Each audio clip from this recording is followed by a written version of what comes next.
시작할게요.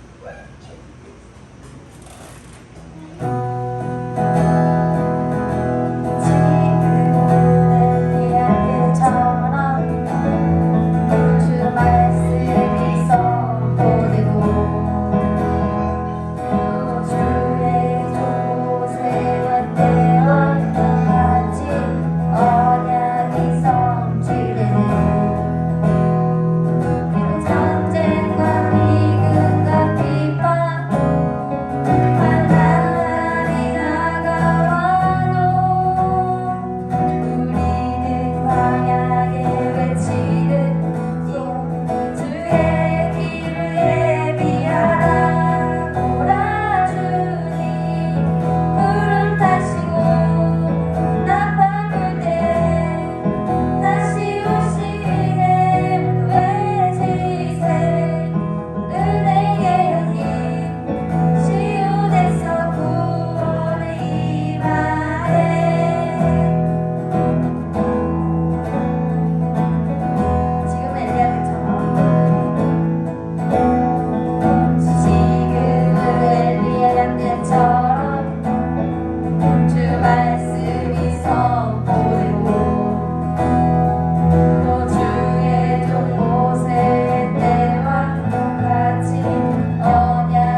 무거운 짐을 찬양할 건데요.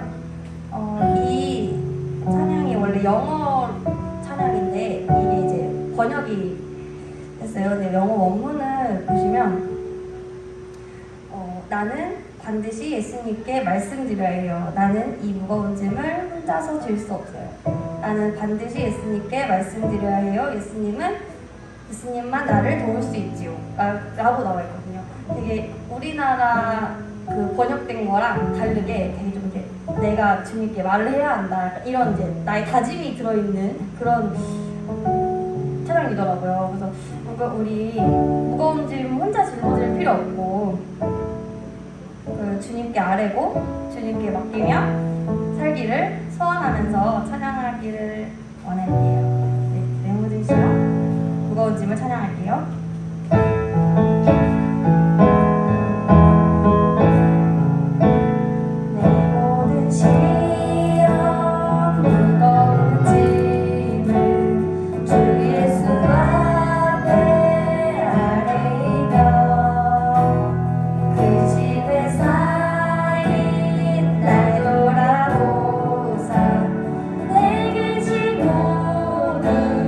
맡기시네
같이 예배를 위해서 기도하도록 하겠습니다. 좋으신 아버지 하나님 감사합니다.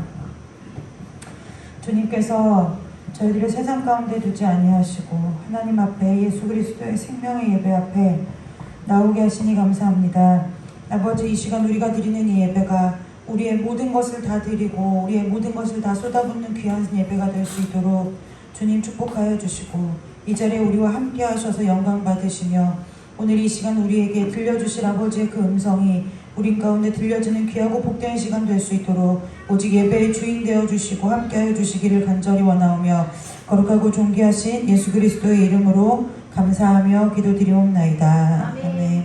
우리 다같이 사도신경으로 신앙 고백 드리도록 하겠습니다.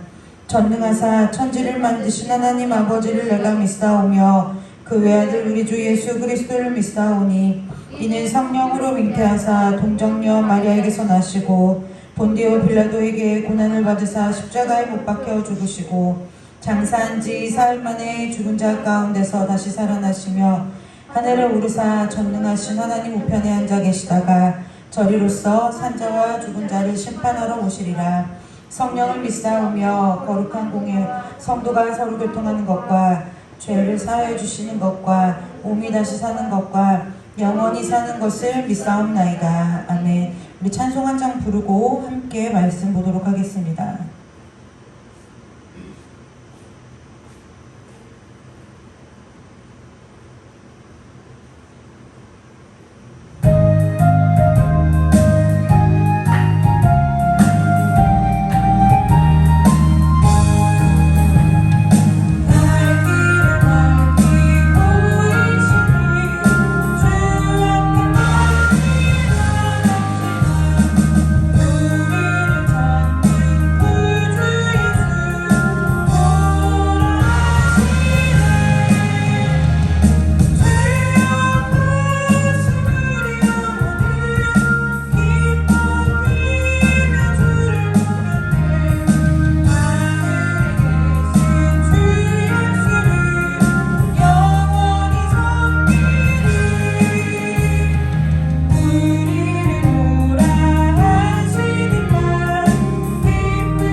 야고보서 1장 21절에서부터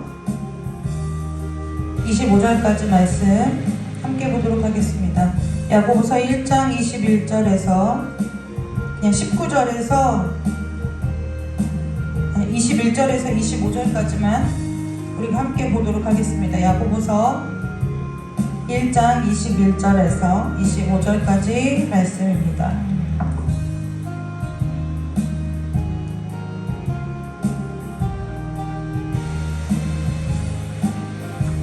야고보서 1장 21절에서 25절까지 말씀을 다 찾으셨으면 우리 함께 합독하도록 하겠습니다. 그러므로 모든 더러운 것과 넘치는 악을 내어버리고 너희 영혼을 능히 구원할 바 마음에 심어진 말씀을 온유함으로 받으라. 너희는 말씀을 행하는 자가 되고 듣기만 하여 자신을 속이는 자가 되지 말라. 누구든지 말씀을 듣고 행하지 아니하면 그는 거울로 자기의 생긴 얼굴을 보는 사람과 같아서 제 자신을 보고 가서 그 모습이 어떠했는지를 곧 잊어버리거니와 자유롭게 하는 온전한 율법을 들여다보고 있는 자는 듣고 잊어버리는 자가 아니요 실천하는 자니 이 사람은 그 행하는 일에 복을 받으리라. 아멘. 기도하겠습니다. 하나님, 말씀 앞에 섰습니다.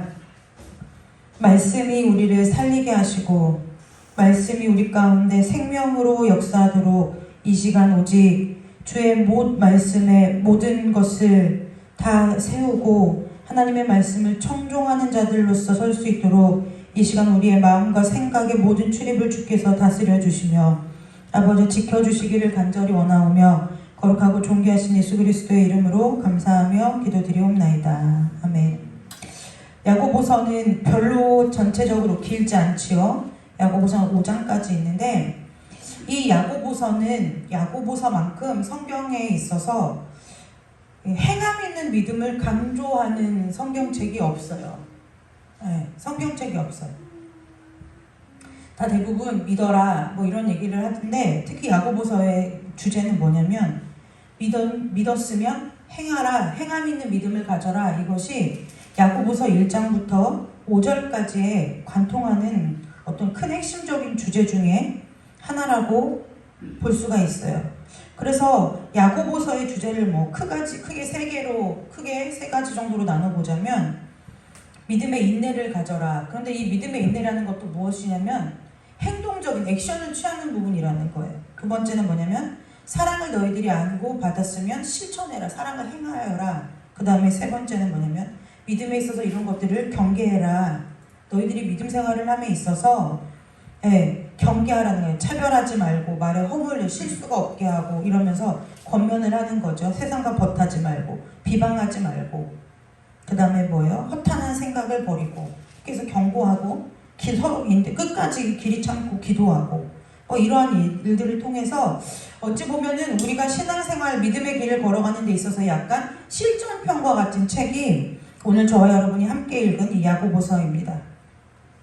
근데 오늘 이 함께 보신 그 많은 야고보서의 말씀 중에서 오늘 우리가 저와 여러분이 함께 본 1장 21절에서 25절 말씀을 보면은 말씀에 대해서 뭐라고 하냐면 21절에 너희 영혼을 능히 구원할 우리의 마음에 심어진 말씀은 어떠한 말씀이냐? 말씀의 권위라는 것이 있죠. 그 말씀의 권위를 한마디로 요약하자면 야고보서에서 뭐라고 말하냐면은 저와 여러분의 영혼을 능히 구원할 하나님의 말씀이라고 하는 거예요. 그래서 우리의 구원은 우리의 어떤 행위나 우리의 어떤 조건을 가지고 얻어지는 것이 아니라 이 권위 있는 우리의 영혼을 능히 구원할 수 있는 이 권위 있는 하나님의 말씀으로 하나님께서 우리에게 구원을 믿는 자들에게 구원을 약속하셨기 때문에 우리에게 있어서의 말씀의 권위는 세상의 그 어떤 세상의 지식과 세상의 가치와 세상의 어떤 보편적으로 세상에서 적용되는 그 어떠한 진리보다도 절대적인 거예요. 우리에게 있어서 말씀의 권위는 어떻게 세워져야 되느냐면은 절대적이어야 된다는 거예요. 그런데 저와 여러분이 우리가 이제 주일 저녁 때 목사님이 이제 청년들하고 하나님의 음성 듣기를 하는데 그 말씀에 대해서 얘기하죠.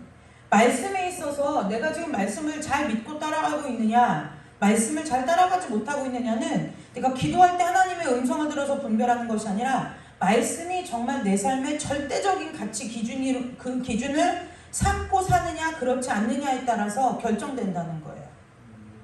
세상은 늘 얘기해요. 세상에 근데 우리가 제가 조만간 그 기독교 세계관에 대해서 우리가 함께 나눌 건데 그 기독교 세계관의 가장 큰 핵심 가치는 뭐냐면 하나님의 말씀은 절대 비교 불가하고 그 어떤 것보다도 우위에 있는 절대적인 권한을 갖는다는 거예요. 바꿔 얘기하면 하나님의 말씀이 절대적이라는 것은 하나님이라는 분이 내 인생과 내 삶을 뛰어넘어 온 세계와 우주 가운데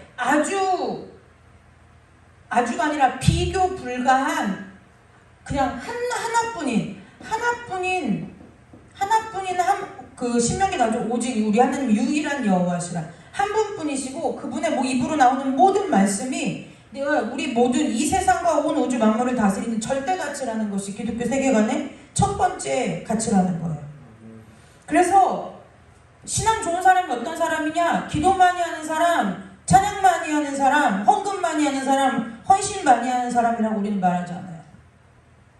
신앙이 좋은 것은 야고보서에서 뭐라고 하냐면 이 말씀을 믿고 말씀에서 믿어진 대로 행함이 있는 사람, 그 사람이 신앙이 좋다고 하는 거예요. 그러니까 우리가 말씀 없이 얼마든지 행함을 할 수도 있고 구제도 할 수 있고 선교도 할 수 있고 봉사도 할 수 있지만 그것은 결국 무엇이냐? 믿음 없이 행하는 건 아무것도 아니라는 거예요. 저와 여러분의 10년 가운데 말씀이 절대 가치 기준으로 삼아지는 은혜가 있으시기를 주님의 이름으로 축복합니다. 예를 들면 이런 거예요. 청년의 세대를 예를 들어볼까요? 그러면 청년들 세대에서는 이제 주변에서 우리가 친구들의 모임에 간다든지 그러면 세상에 주변 사람들이 네가 지금 교회 가서 교회 일하고 앉아있을 때야? 빨리 가서 직장 잡아야 되고 빨리 가서 좋은 사람 만나야 되고 그런 얘기예요. 저를 예로 들어볼게요. 제가 이제 충대를 졸업을 하고 신학을 공부하려고 하는데 저에게는 두 가지 길이 있었어요. 하나는 대학교를 마쳤으니까 대학원을 신대원에 갈 수 있었어요. 또 하나는 다시 신학대학교 그러니까 기독교 학부로 다시 돌아가서 1학년 1학기부터 다시 1학년이 돼서 다니는 두 가지의 길이 있었어요. 세상에 많은 사람들이 저에게 권면한 길은 어떤 거냐면 빠른 길이었어요. 뭐라고요? 왜 가냐? 대학원 가서 4학기만 마치면 바로 사회 갈 수 있는데 왜 1학년 1학기를 가려고 하느냐고. 제가 기도했을 때 하나님 저한테 주셨던 마음과 응답은 무엇이었냐면 처음부터 다시 배워라 그거였어요. 아무리 제가 다른 학교에서 다른 학부를 가졌어도 학벌은 가질 수 있으나 제가 걸어가야 하는 길이 뭐예요? 여기 서 있는 제가 강단에 서서 여러분에게 입으로 선포하는 하나님의 말씀은 성도들이 앉아있을 때 가서 듣고 잊어버릴지라도 들을 때만큼은 그냥 듣지 않는다는 거예요. 하나님의 말씀으로 들어요. 그러면 내 입에서 한마디 나오는 이 말에 따라서 성도들의 영적인 생명이 좌지우지 되는 거예요. 마치 의사가 뭐냐면 학부 때는 다른 것을 공부하고 한 의학대학을 한 2년 다녀가지고 그 지식을 가지고 매일같이 메스를 휘두르는 일을 벌이는 거라고요. 근데 우리는 세상에 사람이 이 썩어질 육신, 어차피 고쳐봐야 70, 80이면은 멸하여질 이 흙으로 돌아갈 육신을 놓고 우리가 공부할 때는 잠도 안 자고 코피를 쏟아가면서 그렇게 공부하는데 뭐라고 말해요? 하나님의 길을 걸어가고 영적인 생명, 이거는 영적인 생명이라는 것은 죽을 생명이 아니라는 거예요. 육신의 생명은 죽으면은 이 육신 장막은 흙으로 돌아가요. 우리의 영혼은 죽지 않잖아요. 우리의 영혼은 육신 장막만 벗으면 이제 뭐예요? 주님과 영원히 살든가 영원히 지옥불에 떨어지든가 이 두 갈래 길밖에 없는데 뭐라고 얘기하는 거예요? 눈에 보이지 않는 생명이니까 무슨 길을 가라는 거예요? 빠른 길을 가라는 거예요. 지름길을 가라는 거예요. 그래서 제가 다시 1학년 1학기로 갔어요. 면접을 보러 갔어요. 왜 1학년 1학기로 오라고 하냐고요. 이런 얘기들을 했어요. 이런 얘기들을 하게 됐어요. 이것이 어떻게 가능하냐? 제가 인격이 훌륭하고 신앙이 좋아서요? 그렇지 않다는 거예요. 왜 그러느냐? 저와 하나님과 보내온 시간 가운데 하나님의 말씀은 내 삶의 절대적인 가치 기준이라는 거예요.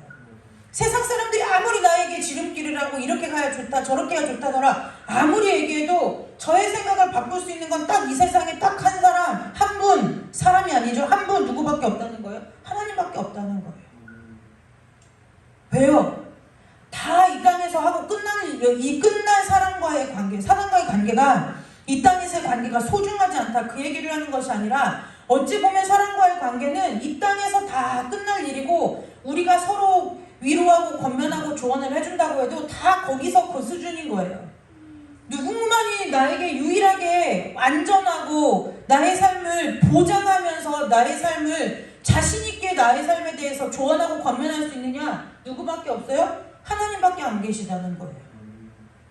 그래서 믿음이 좋다. 믿음이 단단해져야 된다. 믿음이 굳건해져야 한다. 이 말 뜻은 뭐냐면 바꿔서 쉽게 얘기하면 하나님의 말씀이 저와 여러분의 삶에서 절대적인 가치 있냐는 거예요. 저와 여러분의 삶에 있어서 하나님의 말씀이 이 절대적 가치로 여겨지지 않는다고 하면 아쉽지만 여러분들 믿음이 좋은 게 아니라는 거예요. 아쉽지만 아니라는 거예요. 여러분들이 신앙의 길을 걸어왔지만 신앙의 길을 각자 다 다른 이 육신의 연한대로 신앙의 길을 걸어왔어요. 그런데 왜 성경에선 처음 된 자가 나중되고 나중된 자가 처음 된다고 하나? 여기서 그것이 신학적으로 이런 뜻이다라고 그 얘기를 하려는 것이 아니라 왜 처음 된 자가 나중되고 나중된 자가 처음 되느냐? 왜 시간이 그렇게 뒤죽박죽 되느냐? 무엇 때문이에요? 하나님의 말씀을 절대적 가치로 삼느냐 안 삼느냐 그 차이라는 거예요. 평생 믿어도 내가 죽는 코에 호흡이 떨어지는 그 순간까지도 한 번도 그럼 하나님의 말씀을 내 삶의 절대적 가치로 놓고 살지 못하는 사람이 없을까요? 수두룩하다는 거예요. 수두룩해요. 늘 타협하는 거예요. 이번 한 번이면 되고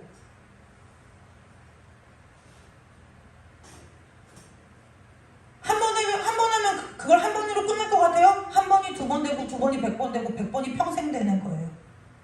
그래서 악은 모양이라도 버리라고 하는 거예요. 하나님의 세상 나가서 돈 벌기 위해서는 그렇게 열심히 애를 쓰고 수고하고 하나님 앞에 도와달라고 엎드리고 애걸하고 복걸하는데 내가 하나님을 위해서 힘쓰지 않아요. 왜요? 그분이 나한테 절대적이지 않기 때문에 그렇다는 거예요.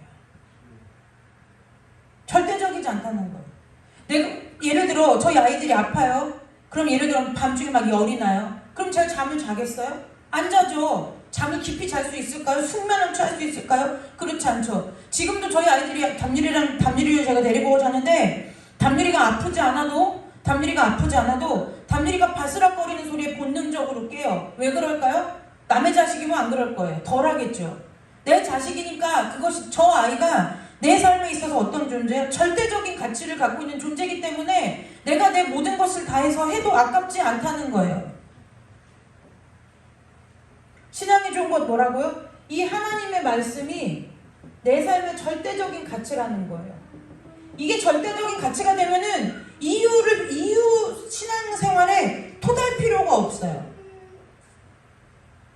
토가 달리지 않아요. 신앙생활이 이유를 설명해줘야 듣고 왜 그런지를 가르쳐야 믿는 그 신앙이 아니라는 거예요.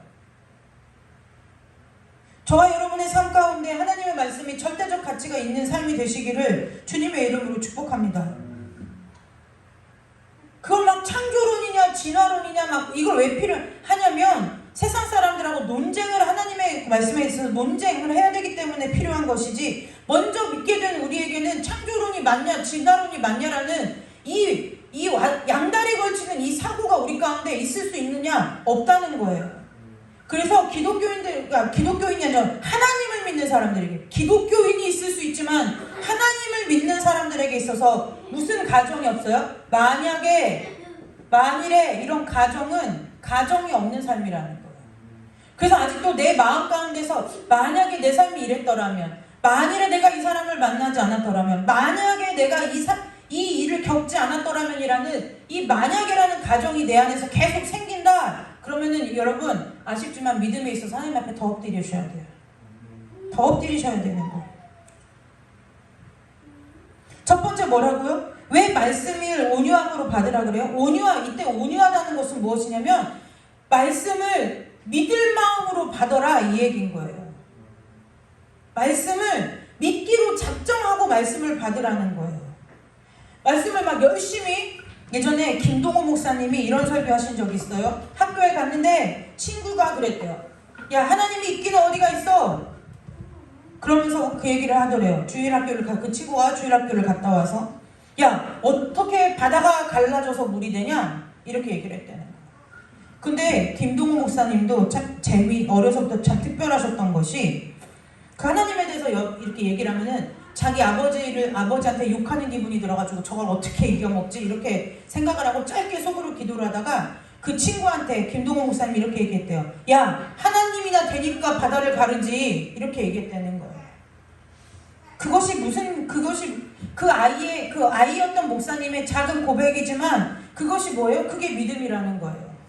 저와 여러분이 세상에 나가서 우리가 믿는 하나님에 대해서 얘기하고 우리가 믿는 하나님에 대해서 세상 사람들이 이렇다 저렇다 말이 많을 때 여러분들은 하나님의 절대가치라면 하나님을 선포할 수 있어야 된다는 거예요.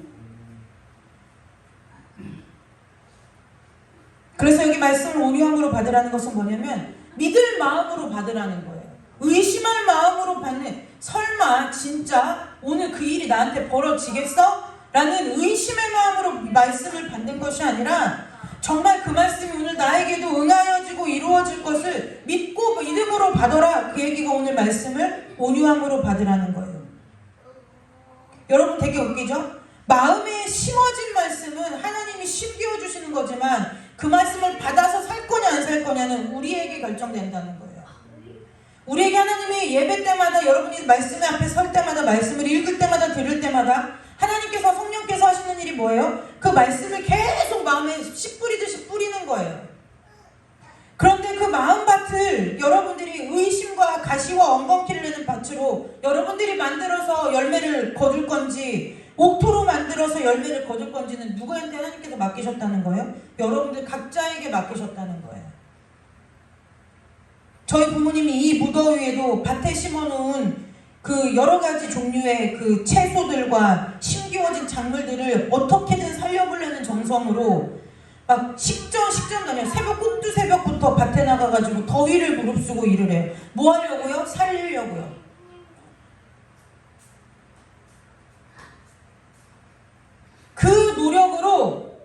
그 노력으로 말씀을 받으라는 거예요.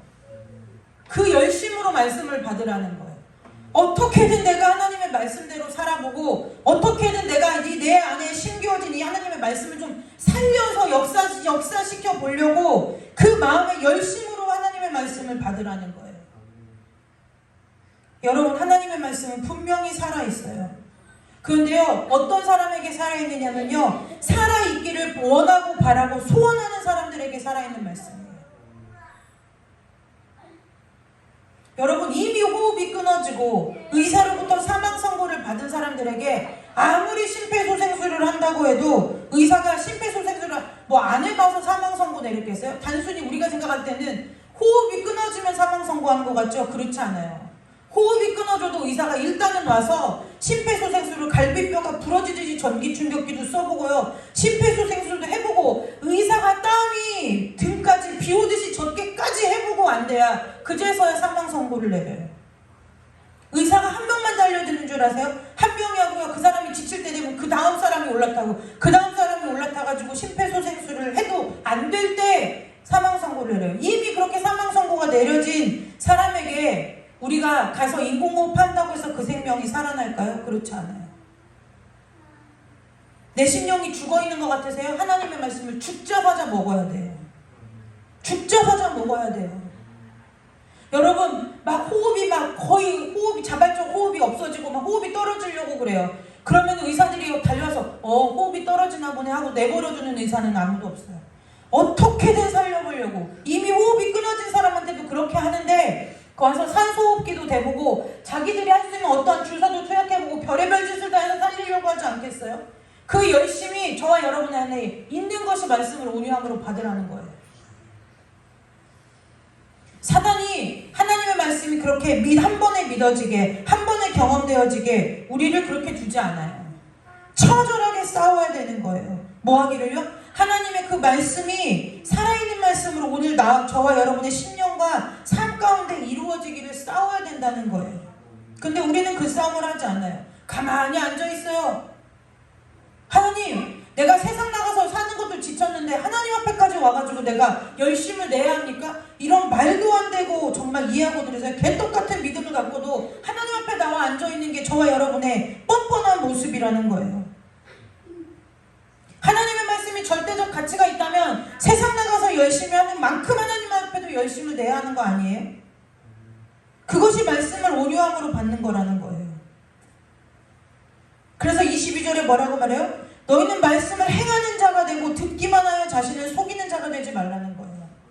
말씀을 듣기만 하면 무슨 일이 일어나는 줄 아세요? 속아요. 누구한테요? 내가 내 자신에게 속아요. 어떻게요? 믿음 좋은 것 같이 속아요. 믿음이 좋은 것 같은 거예요. 내가 지금 하나님을 잘 믿고 가고 있다는 착각 속에 빠져서 내 자신한테 속는 거예요. 사단한테 속으면 덜 억울해요. 왜요? 이미 사단은 우리를 속이는 자니까요. 근데 제일 억울한 게 뭔 줄 아세요? 마지막에 죽는 육신의 호흡 다하는 그날까지, 그 순간까지 내 믿음은 꽤 괜찮은 믿음인 줄 알고 내 자신에게 속아요. 왜요? 내가 평생에 하나님의 말씀을 따랐고, 아니 하나님 앞에 매일같이 평생 동안 주일 한번 어긴 적 없고 11주 한번 떼먹은 적 없고 구제하고 헌신하는 일에 앞장서고, 내가 때로는 육신의 연약함으로 인해서 예배할 수 없었지만 내 나름대로 최선을 다하고. 여러분 속지 마세요. 말씀을 듣기만 하는 사람의 가장 큰 특징은 무엇이냐? 내 나름대로 잘하고 있다는 것이 내 자신을 속이는 거예요. 믿음이 좋은 사람은 어떤 사람인 줄 아세요? 믿음을 평가할 새가 없어요. 믿음을 평가할 새가 없어요. 내 믿음이 어떤지 평가할 새가 없고 다른 사람의 믿음이 어떠한지 평가할 새가 없어요. 그저 무엇만 해요? 주님 앞에 서는 그날까지 이 말씀대로 내가 지금 어떻게든 살아내려고, 하나님 앞에 은혜 구하고 엎드려지고 하나님 뜻 따라 살려고 했다가 넘어지고 낙심하고 다시 주님 보고 일어서고, 이거를 주님 앞에 서는 그날까지 반복하고 또 반복하고 또 반복하느라 내 믿음이 어떠한지 남의 믿음이 어떠한지 신경 쓸 여력이 없는 거예요. 여러분, 예를 들어 여러분에게 갚아야 할 대출금이 있어요. 근데 여러분들이 그 대출금을 갚을 때는 여러분의 들어오는 모든 재정의 포인트가 어디에 맞춰 있어요? 어떻게 하면 한 푼이라도 더 빨리 이 빚을 갚을까에 맞추어져 있을 거예요. 그와 마찬가지로 사실 돈하고 하나님의 말씀을 비교하는 게 제 개인적으로 굉장히 기분 나빠요. 근데 이 세상에서 우리의 마음을 제일 유혹하는 것이 돈이기 때문에 예를 드는 거예요. 그와 마찬가지로 이 땅에서 내가 하나님께서 내 마음에 심겨주신 은혜, 내 마음에 심겨주신 이 생명의 복음, 이것이 내 삶 가운데 그대로 이루어지기를 소망하고 갈망하는 사람은 그것이 언제 이루어질까, 어떠한 방법으로 이루어질까, 하나님 나에게 어떻게 응답해 주실까, 온통 거기에 몰입되기 때문에 다른 사람 믿음이 어쩌네, 다른 내 믿음이 어쩌네 분별하고 판단할 시간이 없다는 거예요. 듣기만 하니까 판단자가 되고요. 듣기만 하니까 다른 사람을 비판하고요. 듣기만 하니까 비난하는 거예요. 듣기만 하고 행하지 않으니까요. 교회가 어떠네, 성도가 어떠네, 사역자가 어떠네, 같은 교회 권사님이 어떠네, 집사가 어떠네 말이 많은 거예요. 왜 그래요? 내가 속는다는 거예요. 자신이 속는다는 거예요. 하나님 말씀에 속는다는 거예요. 그래서 뭐가 돼요? 내가 하는 모든 일은 다 의로운 거예요. 제가 예전에 저희 목사님한테 재미난 이야기를 들었어요. 재미난 이야기, 웃긴 말도 안 되는 이야기죠. 어떤 분이 목사님을 이렇게 가까이 아는 것이 아니라 좀 건너 아는 지인이, 그분한테는 사람들이 말을 못한대요. 왜 못하느냐? 마음이 힘들고 괴롭고 어려워서 얘기를 하면은 그분도 사역자인데 그분은 항상 성도들에게 이렇게 말한다는 거예요. 뭐라고 말하냐면, 예를 들어 한나 전도사가 저한테 사모님, 목사님 이래서 저 정말 마음이 너무 힘들어요. 그러면 많이 힘들겠다 이렇게 해줘야 되는데, 그 사모님 뭐라 하냐면, 전도사가 지금 당하는 고난은 내가 받은 고난과는 비교할 수도 없어. 이렇게 얘기를 해준다는 거예요. 그 사람은 뭐예요? 자기가 삶 가운데 어떤 어려움을 당했는지 내용은 깊이 알 수 없지만 자기 고난이 뭐가 된 거예요? 내 의가 돼버린 거예요. 뭐해서요? 말씀을 들었거든요. 말씀을 듣고 행하지를 않은 거예요. 이 행하지 않았다는 것은 뭐냐? 말씀을 들었더니 깨달아졌어요. 예를 들어 내가 그 어려운 시간을 보낸 것도 하나님의 뜻이 있었구나. 그러면 그 사람은 뭐 해야 되는 게 행하는 거예요? 엎드려져서 하나님, 그래서 이 시간을 보내게 하신 하나님의 뜻이 뭡니까를 알아내는 것이 행하는 거예요. 제가 요즘 목사님이 자꾸 설교를 준비하려고요. 오늘도 저한테 주일날 예배 마치고는 너무 몸이 힘드니까 아무래도 평일 예배 설교는 사모님이 해줘야 될 것 같다고 얘기를 하다가 그래도는 할까봐 아까도 보니까 의자에 책상에 앉아가지고 타이핑 치고 있는 거예요. 근데 뭐예요? 내가 그랬더니 그래도 그냥 내가 설교할 수 있을 것 같아서 하려고 한다고. 물론 그 마음을 이해 못하는 게 아니에요. 근데 제가 목사님한테 우스갯소리로 요즘 당신이 해야 할 신앙생활의 행위는 무엇이냐면 잘 먹고 푹 쉬어서 하나님이 회복하라고 하는 기간 동안에 건강하게 회복하는 게 당신의 신앙생활이 되어야 된다고 제가 얘기해 줬어요. 여러분, 말씀을 듣고요 행하지 않으면 자기가 속아 넘어가요. 근데 자기가 속아 넘어가는 것을 성경은 뭐라고 말하냐면 교만하다고 말해요. 이런 거예요. 세상의 교만과 달라요. 세상의 교만 있는 척 무슨 척하는 게 교만이죠. 그런데 성경에서 말하는 교만은 무엇이냐면 하나님 앞에 엎드러지지 않는 것이 교만이라는 거예요. 여러분, 말씀을 듣는 것에서 그치지 말고 행하는 믿음까지 나아가시기를 주님의 이름으로 축복합니다. 그러면서 설명을 해요. 23절에 이렇게 얘기해요. 누구든지, 이 누구든지라는 것은 직분과 연차수와 상관없이 전혀 아무도 예외, 남녀노소 예외가 없다는 거예요. 누구든지 말씀을 듣고 행하지 아니하면 그는 여기 거울이 나오죠. 거울로 자기의 생긴 얼굴을 보는 사람과 같아서. 그래, 여기 이제 그럼 거울이 나와. 여기 거울, 네모난 거울 있겠죠. 거울과 같아서 제 자신을 보고 가서 그 모습이 어떠했는지를 곧 잊어버리거니와. 자, 첫 번째 나와요.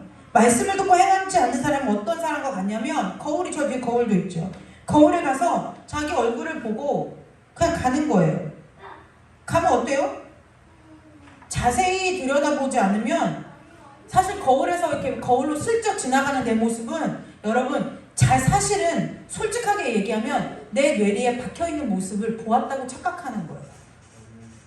예를 들면 이런 거죠. 뭐 예를 들어 우리가 모두 같이 짜장면을 다 먹었어요. 그리고 짜장면을 먹고 나서 저 거울 앞에 섰는데 거울 앞에서 대충 보고 슬쩍 지나가요. 그러면 그 사람은 뭐에 속는 거냐면 난 원래 내 모습을 내가 알잖아요. 거울로 비치는 내 모습이 내 뇌리에 박혀있잖아요. 그 모습을 보는 거예요. 근데 거울의 앞에 서서 가만히 그 거울 속에 있는 거울에 비춰진 내 모습을 봐야 어디에 짜장 먹다 짜장이 튀었는지 옷에 묻었는지 자세히 들여다보아야 안다는 거예요. 정말 재미있는 일은 저희 소율이는 이러한 일에 별로 화 안 내니까 물론 사춘기지만 재미있는 얘기 해드릴게요. 소율이가 샤워하고 깨끗이 씻고 이렇게 나와서 거울을 보면서 늘 하는 얘기가 있어요. 자기가 막 뒤에서 하지 말라고 도리도. 엄마 난 너무 예쁜 것 같아. 이것이 거울을 들여다보고 대충 지나가는 거라는 거예요. 어떤 확신 가운데 거울을 봐요? 내가 예쁘다라는 확신 가운데 거울을 봐요. 근데 보면 제가 볼 때 평소보다 덜 예쁜 거예요. 왜냐면 당연히 그럴 거 아니에요? 이제 막 씻고 나와가지고 머리는 말리지도 않아서 머리는 막 다 이렇게 달라붙어가지고 머리는 막 이게 수건을 막 터본처럼 이렇게 둘러 쓰고 있고 아무래도 차려진 옷보다는 잠옷을 입고 나오는데 제가 어딜 봐서? 제가 이제 이러죠. 웃기느라고 어딜 봐서? 이렇게 얘기하는데 그게 뭐예요? 그것이 무엇이냐면 오늘 그 얘기인 거예요. 거울로 자기의 생긴 얼굴을 보고 그냥 가버리는 사람이라는 거예요. 이걸 믿음으로 빗대어 얘기해 볼까요? 이런 사람들의 특징은 뭐냐면요. 오늘 내 믿음의 현주소는 못 봐요. 옛날에 나 믿음 좋을 때 그 모습을 지금 내 모습이라고 뇌에다가 딱 저장을 해놓고 자꾸 그냥 들여다보는 거예요. 그러니까 말씀을 봐도 오늘 하나님 나에게 말씀하시는구나가 아니라 이거 누구 집사 들으라는 얘긴데 이거 목사님이 전하면서 이거 목사님한테 해당하는 말 아니야? 이렇게 얘기가 된다는 거예요. 이게 오늘 24절의 말씀을 쉽게 얘기하면 그 얘기인 거예요.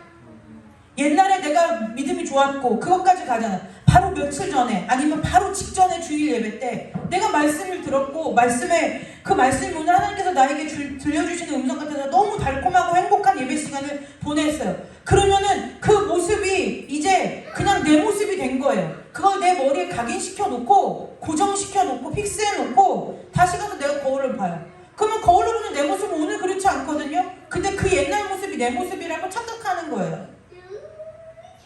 그래서 소율이가 어떻게 하냐면 그렇게 이제 샤워를 마치고 나와가지고 엄마 난 너무 예쁜 것 같아 이렇게 얘기하다가 언제 한번 현실 자각한 현타가 오느냐 제 핸드폰에 저장되어 있는 약 1년 전의 사진 이런 걸 보면 엄마 나 이때로 돌아갈래 이렇게 되는 거예요. 오늘 그 얘기가 24절의 얘기라는 거예요. 25절에 보면은 자유롭게 하는 온전한 율법을 들여다보고 있는 자는 이렇게 하면서 두 번째 사람이 나와요. 거울 앞에 선 두 사람인 거죠. 아까 첫 번째는 어떤 사람이에요? 대충 보고 지나가는 사람. 그 다음에 두 번째 사람은 여기에는 뭐라고 말해요? 여기서는 이 거울이 뭐라고 설명해요? 거울이라고 얘기하지 않고 이 거울이 뭐냐? 자, 어떤 이 거울이 있는데요. 이 거울의 이름은 뭐냐면 백설공주의 거울이 아니라 자유롭게 하는 온전한 율법이라는 거울이라는 거예요. 이 거울의 이름은 자유롭게 하고 온전한 율법이라는 거예요. 그래서 이 거울 앞에서 자신을 비추어 보면 어떻게 돼요? 자유롭고 온전하게 된다는 거예요. 그런데 두 번째 사람은 어떤 데가 첫 번째 사람은 대충 보는 사람이고 두 번째 보는 사람은 뭐라고 말해요? 중요한 거예요. 이거 들여다보고 있는, 이게 중요한 거예요. 들여다보고 있는, 우리가 보는 것과 들여다보는 것이 다르고요. 들여다보는 것과 들여다보고 있는 건 달라요. 대충 보는 건 알겠죠? 쓱 보고 대충 보고 지나가는 거. 들여다보는 거는 거울 앞에 서서 내 자신을 이렇게 세심하게 자세히 이렇게 살펴보는 거예요. 네, 이렇게 봐가지고 좀 우리 여자들 같은 경우는 메이크업이 어디 좀 무너진 데가 있나도 보고, 또 밥을 먹었으면 이 사이에 또 뭐 이물질이 끼어있나도 보고, 뭐 이런 것처럼 이것이 들여다보는 거예요. 들여다보고 있다, 이 얘기는 뭐냐면 들여다보고 지나가는 것이 아니라 들여다보고 거기에 머물러 있다는 얘기예요. 그래서 성경은 자세하게 읽어야 돼요. 들여다보고 있다는 거예요. 여러분 잘 보세요. 원래 거울의 목적은 뭐예요? 거울의 목적은 이상한 데가 있나 없나를 살피는 게 거울의 목적이에요. 거울의 사명은 얘를 우리가 언제 봐요? 집에서 하루 종일 머무를 때는 거울 잘 안 보잖아요. 예를 들면 외출할 때, 옷을 입었는데 옷 매무새가 잘 단정하게 됐는지, 아니면 내가 이렇게 거울 보고 이렇게 화장을 했는데 화장이 이제 전체적으로 잘 맞는지, 뭐 전체적인 밸런스나 이런 것들이 뭔가 흠이나 뭔가 이렇게 맞지 않는 부분이 있을까 싶어서 거울을 들여다본다는 거예요. 그러니 대충 보면은 그것이 보이겠느냐는 거죠. 보일 리가 없어요. 그러니까 뭐예요? 거울은 거울 앞에 머물러 서서 뭐 해다봐야 돼요? 내 자신을 들여다보아야 된다는 거예요. 들여다보아야 된다는 거예요.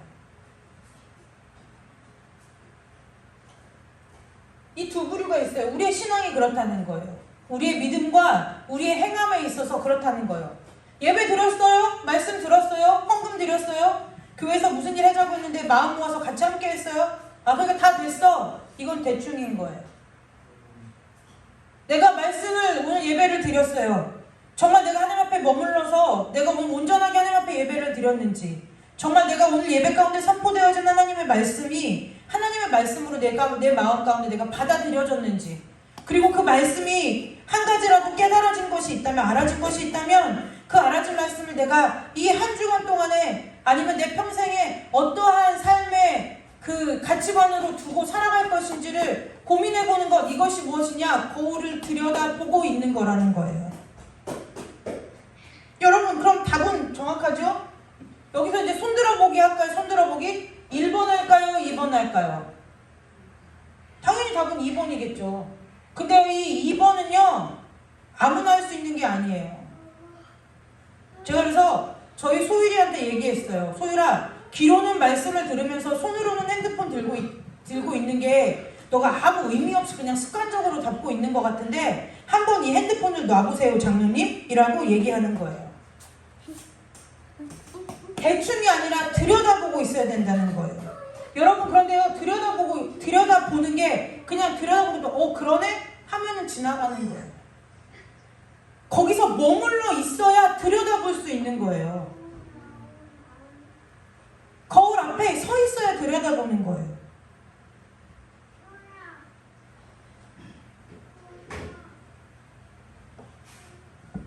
시편 119편에 9절 말씀에 이런 말씀이 있어요. 청년이 무엇으로 그의 행실을 깨끗해 하리까? 하나님의 말씀으로만 된다는 거예요.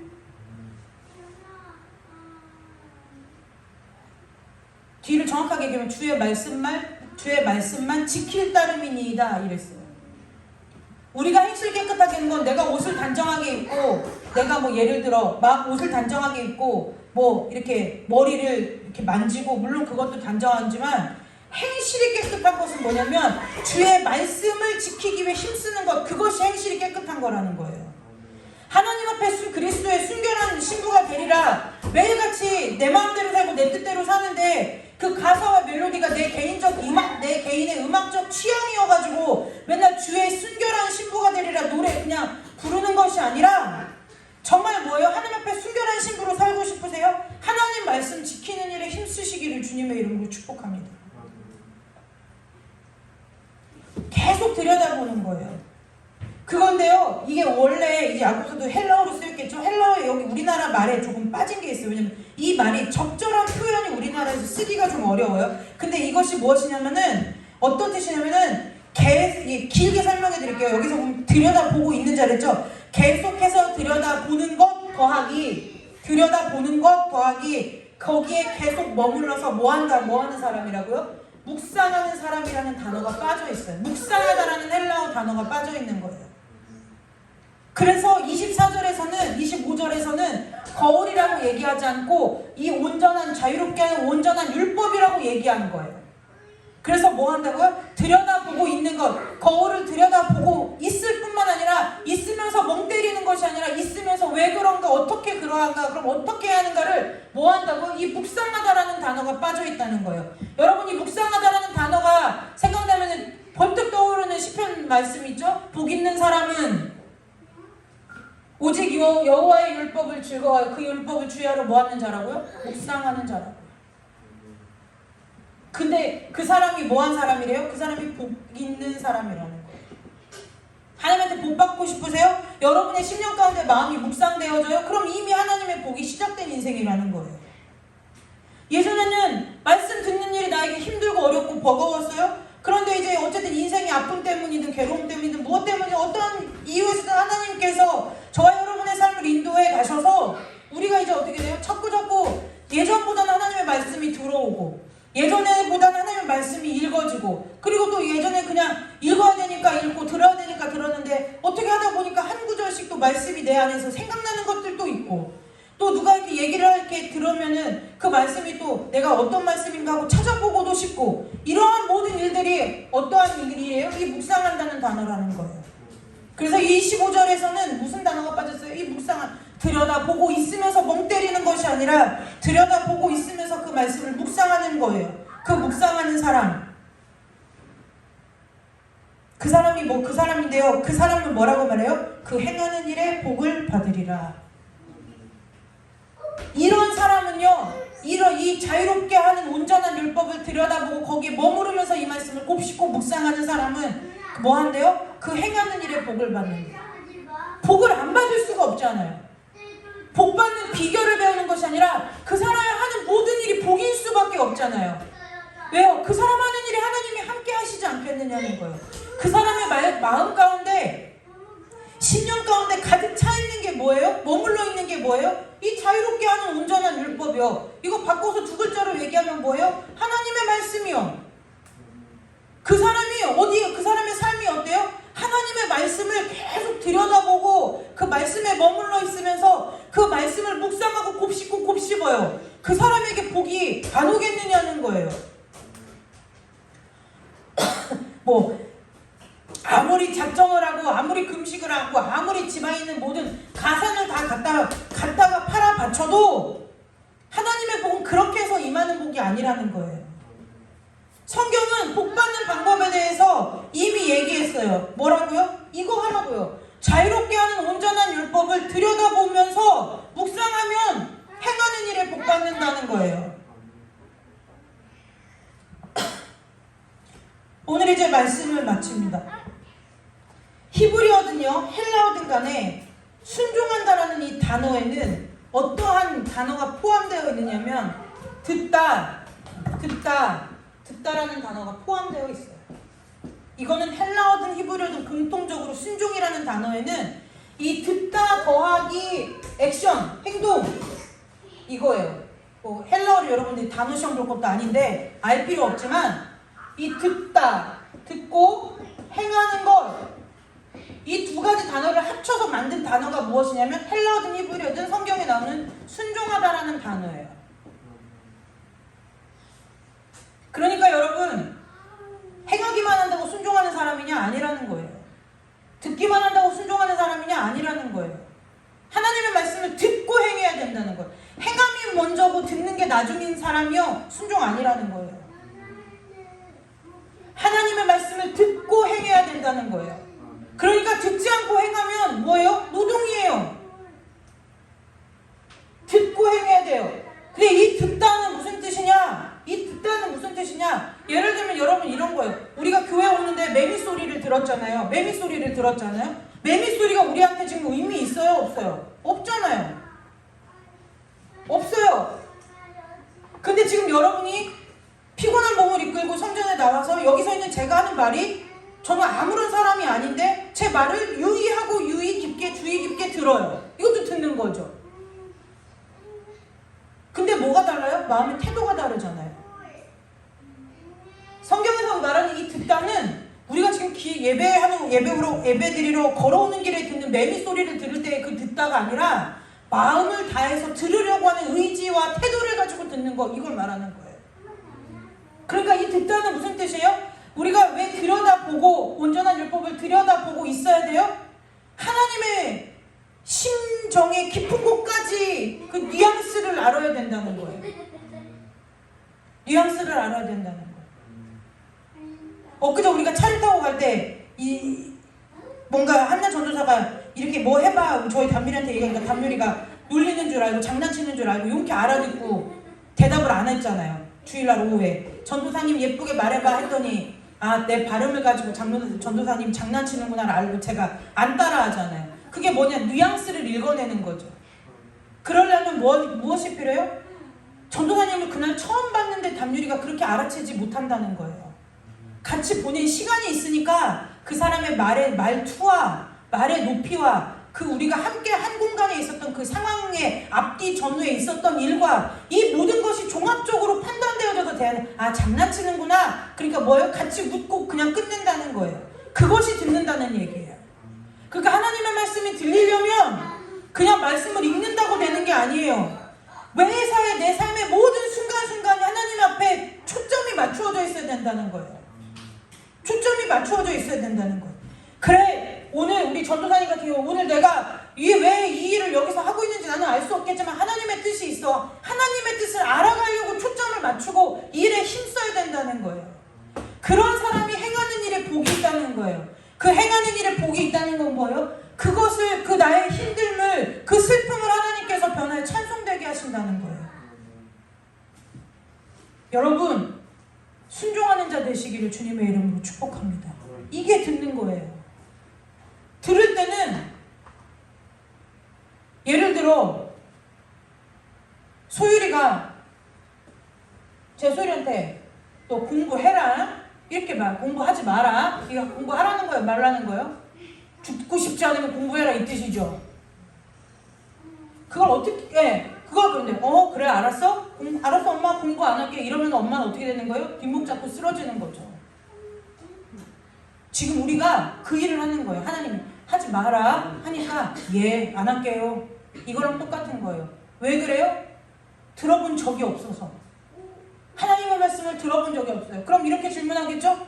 아니 하나님의 말씀을 왜 들어본 적이 없어요? 내가 극동방송도 듣고 기독교 방송도 하루 종일 들어놓고 말씀을 읽기를 얼만큼을 읽고 말씀을 읽고 얼마나 내가 쓰고 묵상 외우고 큐티를 얼마나 했는데요. 이렇게 얘기하겠죠? 그러나 그것이 듣는 게 아니라는 거예요. 여러분 하나님의 말씀을 듣고 행하는 자 되시기를 주님의 이름으로 축복합니다. 힘쓰세요. 그래서 오늘 이 찬송 부른 거예요. 3절에 뭐라고요? 듣기도 하며 생각하니 참 이치시도다. 하나님의 말씀은 자유롭게 하고 우리를 온전하게 하는 율법이기 때문에 들여다보고 있으면서 묵상하면 그것이 진리라는 것밖에는 결론에 도달할 수가 없어요. 제가 언젠가 이런 제목으로 설교한 적 있죠. 금요일 때 흔들리는 세상 속에서 흔들리지 않는 믿음. 다 바뀌잖아요. 맨날 바뀌잖아요. 자고 일어나면 바뀌잖아요. 집값이 자고 일어나면 바뀌잖아요. 바뀌지 않아요? 여러분들이 예를 들어 노동 근로를 하는데 근로계약서를 고용주와 체결을 해도 바뀌잖아요. 어떻게 바뀌어요? 고용주가 어려워지면 월급 못 받는 거예요. 바뀌잖아요. 근데 세상은 늘 우리에게 뭐라고 가르쳐요? 바뀌지 않을 거야 라고 가르친다는 거예요. 여러분, 세상은 뭐라고 말해요? 다 종교, 다원주의 이런 사람들. 요즘 그러니까 요즘 학교에서 가르치는 게 뭐예요? 너도 옳고 나도 옳고, 그러니까 서로 인정해주면서 하라. 말은 좋죠. 말은 좋죠. 근데 그게 어떻게 진리예요? 진리의 가장 기본적인 조건은 절대불변인데. 진리가 없어진 세상에 사는 거예요. 여러분 안에, 저와 여러분의 심령 안에 이 하나님의 말씀이 절대가치로 세워지는 은혜가 있으셔서 여러분들이 하나님의 말씀을 듣고 묵상할 때에, 그리고 따를 때, 여러분 하나님의 말씀은요, 하나님의 말씀 뭐라고요? 살아있고 운동력이 있대요. 그래서 그 말씀을 들여다보고 있으면서 묵상하면요, 안 움직일래 안 움직일 수가 없는 거예요. 그래서 하나님을 믿는 사람들에게서 순종은 행함이 먼저가 아니라 믿는 게 먼저라는 거예요. 듣는 게 먼저라는 거예요. 듣고 하나님의 마음이 보여지고 마음이 알아지고 하나님의 뉘앙스가 읽어지면, 저 여기 앉아있는 저와 여러분 모두, 영상으로 예배하는 우리 식구들 모두가 엉덩이 들썩거리고 움직이지 않을 사람이 아무도 없다는 거예요. 이제 목사님 좀 건강해지면 예은이가 이렇게 전도하라고 떠준 그 수세미를 가지고 이 전도를 할 건데, 우리 교회가 몇 번째 차례가 돼서 드디어 이제 명함이 온대요. 그런데 이제 전도할 건데, 우리가 그냥 취미생활로 예은이가 처음에는 수세미를 떴어요. 근데 이게 뜯어 보니까 많아졌어요. 그러면은 어떻게 생각할 수 있냐? 얼마나 이거 나눠줘 볼까? 아니면 뭐 온라인으로라도 한번 내가 어차피 하는데 알바 삼아 팔아볼까? 뭐 이런 생각할 수도 있어요. 근데 그걸 갖고 전도의 도구로 쓸까? 이거 여기다가 우리 교회 명함 넣어가지고 전도 한번 해보면 어떨까요? 라는 그 생각의 전환이 어디서 이루어지느냐는 거예요. 그 교회 다닌다고 될까요? 그렇지 않아요. 그 마음의 중심이 하나님 앞에 있을 때 되는 거예요. 제가 어느 지역에 가잖아요. 어느 지역에 이렇게 다른 지역에 가게 되면은 제 눈에는 뭐밖에 안 들어오냐면 교회 아니면 절간이나 무당집밖에 안 들어와요. 소율이가 어디 이렇게 여행 가다 보면은 제가 혼자 예수 이름으로 이렇게 저도 모르게 이러면 쭈엉거리면 제가 주변을 이렇게 두리번거리다가 소율이가 저기 있구나 이렇게 얘기를 하는 거예요. 왜 그래요? 그 지역에 하나님의 복음이 세워져야 되니까요. 목사님이 병원에 입원했잖아요. 근데 병원에 가는데 종교실이 없는 거예요. 당연히 국립병원이니까 종교실이 없겠죠. 목사님 사무실 같은 그 사무실만 있어요. 그래, 제가 예배가 없네. 그 생각이 번뜩 드는 거예요. 그래서 제가 기도하다가 병동 간호사님한테 물어봤어요. 여기는 예배 안 드려요? 그랬더니 마침 그 주일부터 예배를 1층 로비 피아노가 가니까 그랜드 피아노 큰 게 있더라고. 근데 그 그랜드 피아노 앞에서 이제 그 지역 목사님들 모셔다가 이 예배를 드리니까 오전 11시에 거의 오면 된다고 얘기하는 거예요. 뭐 보여요? 믿는 사람은요, 하나님이 중심에 있는 사람은 어디 가나 그것밖에 안 보이는 거예요. 그렇잖아요. 그래서 제가 소리고 우스갯소리로 엄마 직업병이야. 제가 그래요. 엄마 직업병이야. 왜요? 지나가다가 시골 동네 이럴 때 가는데 보면 교회가 문을 닫거나 분명히 교회 건물 같은데 다른 용도의 건물로 쓰여진 거 보면 마음이 아프고. 왜 그래요? 나하고 상관없으면 상관없어요. 근데 내 마음이 거기에 향해 있으니까 저 교회는 왜 저렇게 됐을까 마음이 아픈 거예요. 여러분, 일상의 삶의 모든 초점이 하나님의 말씀 가운데로 모아지는 은혜가 있으시기를 주님의 이름으로 축복합니다. 번잡한 사람은 어떤 사람이 번잡하냐면 생각이 많아서 이거 하면서 딴 일 생각하고 딴 일 하면서 저거 생각하고, 이 사람이 번잡한 거예요. 번잡하지 않은 사람은 뭐를 잘해요? 선택과 집중을 잘해요. 선택과 집중을 잘하는 거예요. 내가 많은 일들 중에서 내가 해야 할 딱 한 가지만을 선택하고 그 선택한 일을 내가 원하는 목표까지 이룰 때까지는 그 일만 집중하는 거예요. 자꾸 생각으로 다른 것들이, 내가 해야 할 다른 일들이 들어올 때 그걸 계속 뭐 하는 거예요? 예수 이름으로 쳐내는 거예요. 쳐내는 거예요. 여러분, 그거요, 훈련해야 되는 거예요. 하나님 앞에 생각을 집중하는 것, 묵상하는 것, 훈련하는 거예요. 그게 부단히 훈련하지 않으면, 경건에 이르는 훈련하지 않으면 그거요, 안 돼요. 기도자리 오죠? 기도 안 된다고요? 안 되죠. 그 생각이 물리쳐질 때까지 하나님 앞에 머물러 있는 적이 없는데 어떻게 앉으면서 바로 교회 기도가 집중해서 되겠어요? 제가 자신 있게 말할 수 있어요. 여기 앉아 계신 여러분보단 제가 기도에 집중을 훨씬 빨리 할걸요? 왜요? 보낼 시간이 있으니까요. 하나님 앞에 드린 시간이 있으니까요. 저도 처음에는 앉으면 1시간 앉아있다가 내가 오늘 뭐 하다 가는 건가. 어떤 때 제 스스로 제 자신한테 화도 나고 하나님한테 짜증도 나서 좋다, 누가 이기나 한번 해보자, 이 심정으로 5시간도 머물러 본 적이 있어요. 내가 할 말은 있어요. 기도는 해야 돼. 근데 하나님이 너무 괘씸해가지고 그래요, 하나님 입 안 열어요? 그럼 나도 입 안 열게요. 6시간 5시간 버텨본 적도 있어요. 그 시간 없이 어떻게 내 생각이 자리에 앉으면 하나님 앞에 집중되기를 바라냐고요. 하나님하고 교통한 시간 없이 어떻게 내가 하나님 음성 듣기를 바래요. 하나님 앞에 엎드려질 시간 없이 어떻게 하나님 앞에 응답받기를 원해요. 내가 하나님 앞에 드려놓은 예물 없이 어떻게 재물의 복 받기 원하고, 내가 어떻게 하나님의 마음 헤아려보지 않고 하나님 보고 내 마음 헤아려달라고 얘기할 수 있느냐는 거예요. 그게 무슨 믿음이에요? 행함 없이 죽은 믿음이에요. 여기는 우리 모두가 다 교회를 위해서 헌신하지 않아요. 헌신하죠. 헌신 안 하는 사람이 아무도 없어요. 그런데 하나님은 그걸 가지고 헌신이라고 말씀하시지 않는다는 거예요. 그게 뭐랑 똑같아요? 마르다랑 똑같은 거예요. 마르다. 번잡해요. 분주해요. 하나님의 일 안 하는 게 아니에요. 여러분, 예수님을 음식 만들어 접대하는 것보다 귀한 일이 어디가 있어요?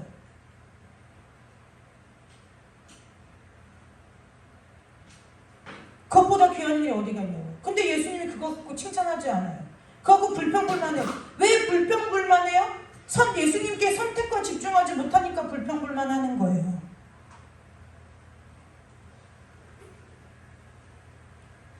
제가 이 시간들을 보내면서 저 하나님 앞에 너무 감사한 거예요. 그 어떤 감사가 있느냐, 우리가 목사님하고 제가 결혼할 때는 우리 결혼 예배를 드렸으니까 혼인 서약이라는 걸 하잖아요.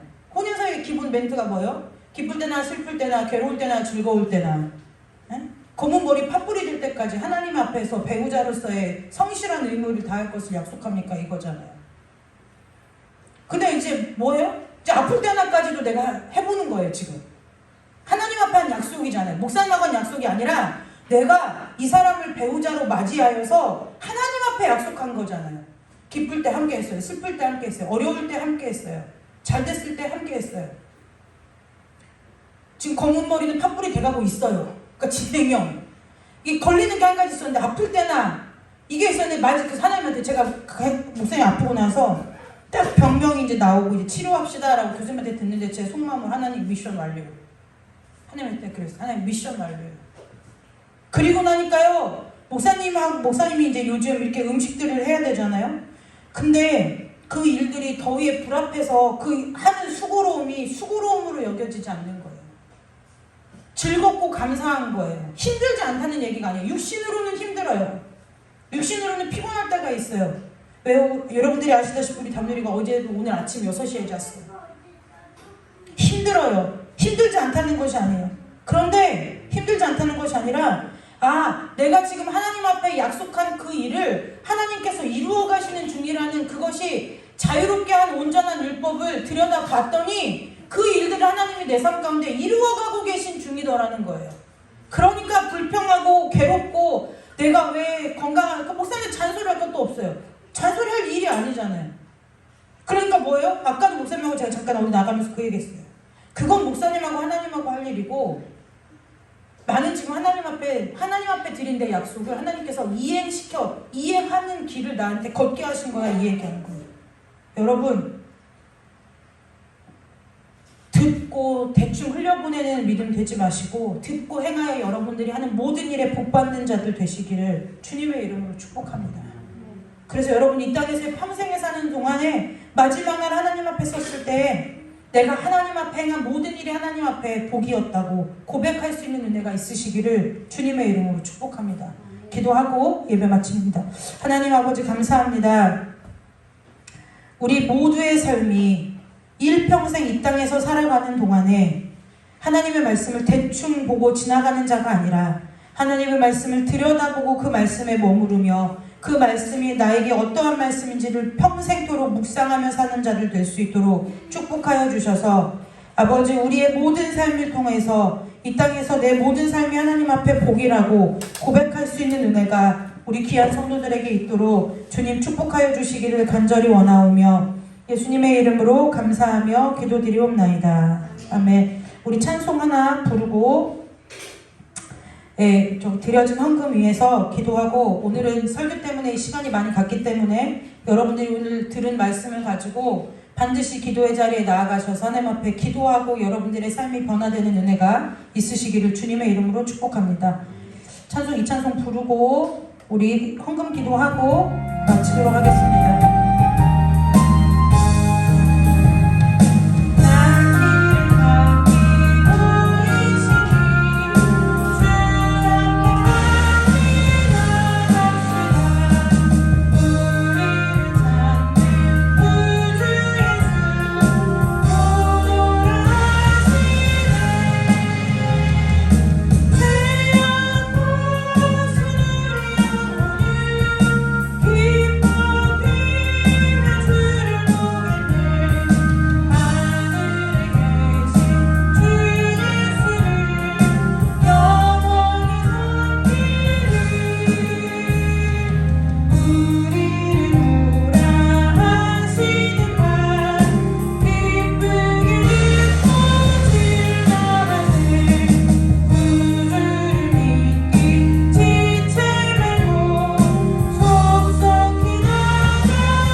기쁘게 듣고 즐겨하세.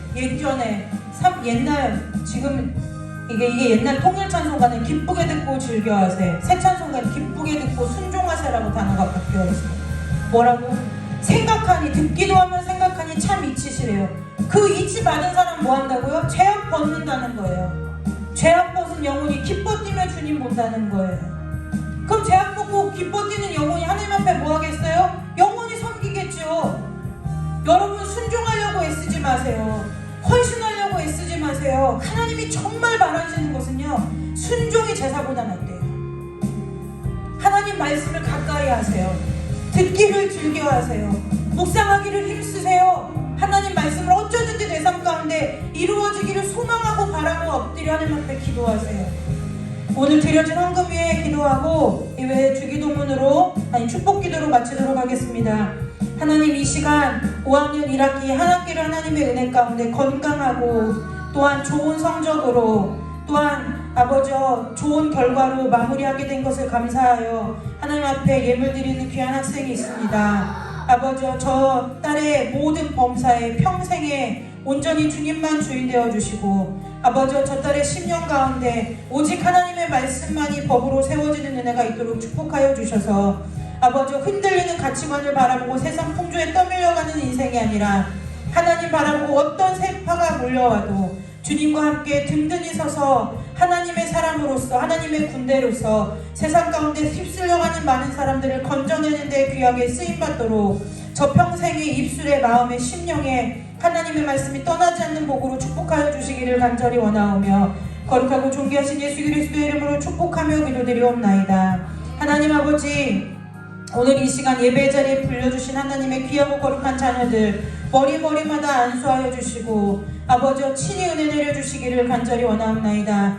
육신의 연약함 가운데 있는 성도들에게는 주께서 친히 모든 아픈 환부를 주께서 만져주시고 아버지 고쳐주셔서 깨끗게 하여 주시며 마음의 심령이 상한 자들에게 하나님 오직 마음을 새롭게 하실 분은 오직 한 분 여호와 하나님밖에 없사오니 아버지의 그 은혜로 말미암아 아버지의 그 생명으로 말미암아 마음이 온전하게 회복되어지고 새롭게 되어지도록 주님 축복하여 주시옵소서. 마음에 소원을 담아두고 있는 처소에서 기도하는 성도들이 있습니다. 아버지 저들이 기도하는 곳이 예배당 예배의 처소가 되게 하시고 아버지 저들의 심령 가운데 먼저 하나님의 말씀이 심겨지고 세워지게 하셔서 저들의 모든 하는 범사가 형통하고 복된 인생 될 수 있도록 우리 모두를 주께서 하늘의 복으로 신령한 복으로 주의 복으로 두 손으로 넘치게 축복하여 주시기를 간절히 원하오며 거룩하고 존귀하신 예수 그리스도의 이름으로 축복하며 기도드리옵나이다. 아멘. 다 같이 하나님께 영광의 박수 올리고 수요 예배 마치도록 하겠습니다.